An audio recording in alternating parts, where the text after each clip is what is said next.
श्री दत्तभक्तांनो, श्री दत्तात्रेय हे ब्रह्मा, विष्णू आणि महेश या त्रिमूर्तीचे साक्षात एक स्वरूप आहेत. सृष्टीची निर्मिती, पालन आणि संहार या तिन्ही दिव्य शक्ती त्यांच्या चरणी एकवटलेल्या आहेत. म्हणूनच श्री दत्तात्रेयाची उपासना ही सर्व देवताच्या उपासनेइतकीच श्रेष्ठ आणि प्रभावी मानली जाते. श्री दत्तभक्तांनो, अधिक मास हा दत्तगुरूच्या उपासनेसाठी अत्यंत पवित्र आणि पुण्यदायी असा महिना मानला जातो. या महिन्यात केलेले पुण्यकर्म, जप, तप, मंत्र, पारायण याचे फळ अनेक पटीने वाढते अशी लोकमान्यता आहे. अधिक मासात दत्तगुरूच्या कोणकोणत्या मंत्राचे, स्तोत्राचे, ग्रंथाचे मनोभावे पठण केल्यास श्री दत्तात्रेयांची कृपा लवकर प्राप्त होऊ शकते.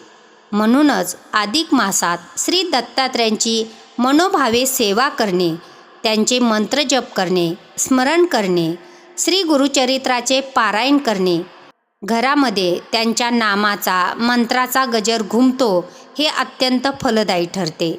त्यांचे मंत्रजप ऐकल्याने, जपल्यामुळे मोठे पुण्य प्राप्त होईल.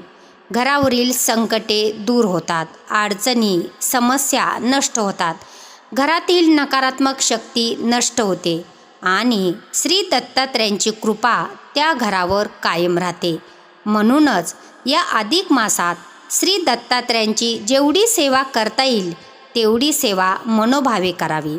श्री दत्तभक्तांनो, ज्यांना श्री दत्तगुरूंच्या इतर सेवा वेळेअभावी करणे शक्य नाही, त्यांनी अधिक मासात श्रद्धेने मी जो मंत्र सांगत आहे त्या मंत्राचा श्रद्धेने, भक्तिभावाने जप करावा. आजचा हा मंत्र अत्यंत शक्तिशाली, प्रभावी आणि चमत्कारिक असा मानला जातो. या मंत्राचा श्रद्धापूर्वक जप केल्यास तुमच्यावरील संकटाचे निवारण होऊन श्री दत्तगुरूची कृपा प्राप्त होते. घरामध्ये सुख, समृद्धी, संपत्ती, ऐश्वर्य प्राप्त होऊ लागते. श्री दत्तभक्तांनो, रोज नित्यनेमाने या मंत्राचा जप केल्यास किंवा मनोभावे ऐकल्यास तुमच्यावरील कोणत्याही संकटाचा नाश होऊन ती संकटे तात्काळ दूर होतात. मनातील आणि घरातील नकारात्मक शक्ती दूर होते, मन स्थिर होते आणि श्री दत्तकृपेने योग्य मार्ग दिसू लागतो. अनेक दत्तभक्तांना या मंत्राचा अनुभव आलेला आहे. त्यामुळे आपणही या अधिक मासात हा जो मंत्र आहे या मंत्राचा रोज नित्यनेमाने जप करण्याचा प्रयत्न करा. यामुळे घरातील वातावरण पवित्र होईल, कामात येणारे अडथळे कमी होतील आणि श्री दत्तगुरूची कृपादृष्टी तुमच्या घरावर कायम राहील. त्यामुळे या अधिक मासात दत्तात्रेयांच्या या मंत्राचा नक्की जप करण्याचा प्रयत्न करा आणि श्री दत्तकृपा प्राप्त करून घ्या. कारण हा मंत्र अत्यंत प्रभावी आहे. त्यामुळे मनोभावे जपल्यास या मंत्राचा चमत्कार जाणवणारच आणि दत्तकृपेची अनुभूती ही तुम्हाला आल्याशिवाय राहणार नाही. श्री दत्तभक्तांनो, व्हिडिओ आवडल्यास लाईक करा. चॅनलवरती नवीन असाल तर चॅनलला सबस्क्राईब करा आणि कमेंट्स बॉक्समध्ये श्री गुरुदेव दत्त टाईप करा. चला तर मग पुढील काही मिनिटे आपणही या दिव्य मंत्राचा जप करूया. ओम नमो भगवते दत्तात्रेयाय नमः. ओम नमो भगवते दत्तात्रेयाय नमः. ओम नमो भगवते दत्तात्रेयाय नमः. ओम नमो भगवते दत्तात्रेयाय नमः. ओम नमो भगवते दत्तात्रेयाय नमः. ओम नमो भगवते दत्तात्रेयाय नमः. ओम नमो भगवते दत्तात्रेयाय नमः. ओम नमो भगवते दत्तात्रेयाय नमः. ओम नमो